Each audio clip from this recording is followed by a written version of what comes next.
ఊరు పేరు తెలియనటువంటోడి మీదన 100 ఆరోపణలు చేసేసి, అదే మీడియాల్లో కథనాలు రాయించుకుని, సోషల్ మీడియాలో ప్రొజెక్ట్ చేసుకొని, చంపి తగలబెట్టేసి బూడిద కూడా మిగలకుండా చేసిన దాన్ని సమర్థించుకునే వ్యవహారం కాదు కావాల్సింది. బాధ్యతాయుతమైనటువంటిది ఉండాలి. ఇది రేప్ కేస్‌లో ఎలాంటి స్టెప్ తీసుకున్నారు వీళ్ళు అని అడుగుతా. అమాయక మైనర్ బాలికను బంధించి, పలు హోటళ్ల యజమానులు, నిర్వాహకులు 5 రోజుల పాటు దారుణంగా అత్యాచారం చేసిన ఘటనలో రాజస్థాన్ నగర యంత్రాంగం పోలీసులు బుల్డోజర్‌తో రంగంలోకి దిగారు. 13 ఏళ్ల బాలిక అత్యాచారాలకు వేదికలుగా మారిన 3 హోటళ్లను అధికారులు బుల్డోజర్‌లతో నేలమట్టం చేశారు. 5 రోజుల వ్యవధిలో దాదాపు 30 మంది హోటల్ యజమానులు, ఆపరేటర్లు రేప్ చేసిన ఉదంతంలో రాష్ట్ర వ్యాప్తంగా ప్రజాగ్రహం వెల్లువెత్తుతుండడంతో అధికారులు ఇలా సంబంధిత హోటళ్లను కూల్చేసే పర్వానికి తెరలేపారు.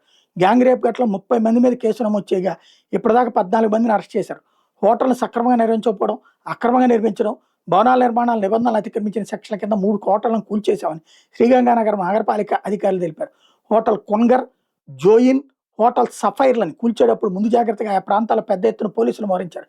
Sub divisional magistrate Nayan Gautam, అదనపు SP Deepak Sharma, circle officer Vishnu Khatri తదితరులు స్వయంగా హోటల్ కూల్చివేతను పర్యవేక్షించారు. జూన్ 18వ తేదీన బాలిక తన ఇంటి నుంచి తప్పిపోయి వీధిలో తిరుగుతున్న ఓ రిక్షా కార్మికుడు చేరదీసినట్టు నమ్మించి ఒక హోటల్ యాజమానికి అమ్మేశాడు. అతను ఒక హోటల్లో బంధించి తనకు తెలిసిన వాళ్ళ హోటళ్ల యజమానులు, ఆపరేటర్లను రప్పించాడు. లైంగిక దాడి వేళ నొప్పి తెలియకుండా బాలికకు మద్యం తాగించినట్టు పోలీసులు విచారణలో వెల్లడైంది. జూన్ 23వ తేదీన ఒక హోటల్లో పోలీసులు ఆకస్మిక తనిఖీలు చేసినప్పుడు ఆ బాలిక ఉదంతం బయటపడింది.